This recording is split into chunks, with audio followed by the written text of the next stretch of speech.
Welcome to another edition of Shabbat Lounge.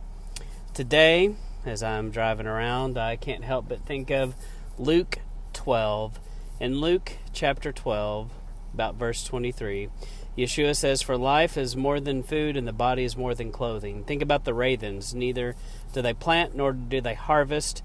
They have neither storerooms nor barns, yet Yahuwah feeds them. You're worth far more than the birds. Can any of you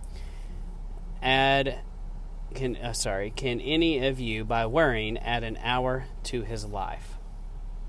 And that's kind of my theme today. I've been driving around today and at work.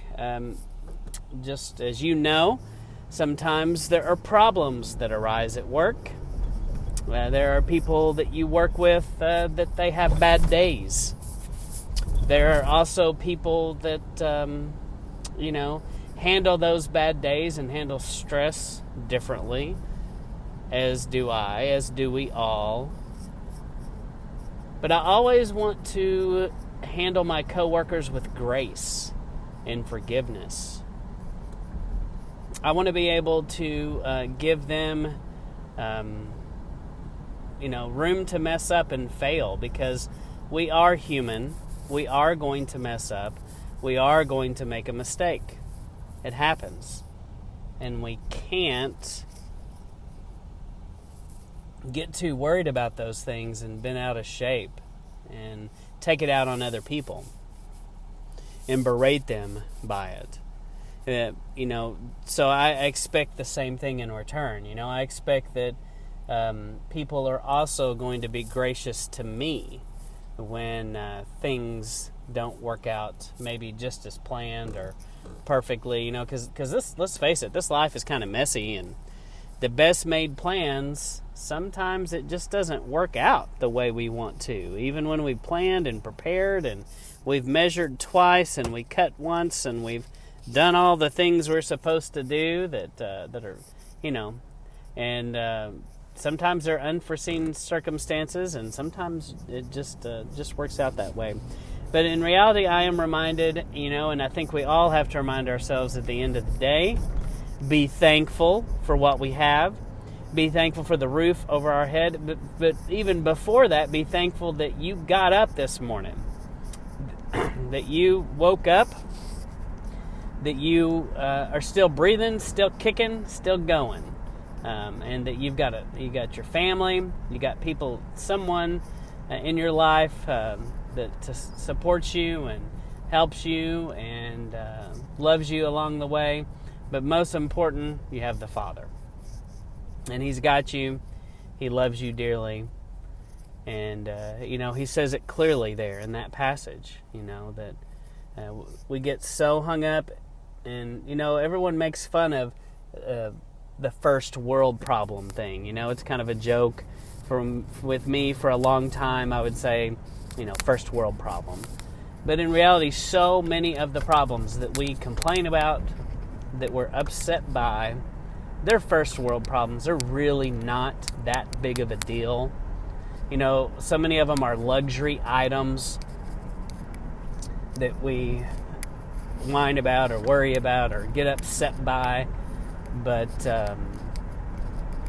it's important to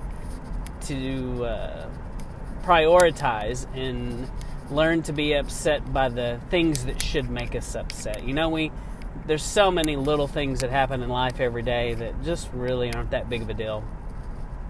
But how many of us spend a tremendous amount of time upset and worried about the minor details,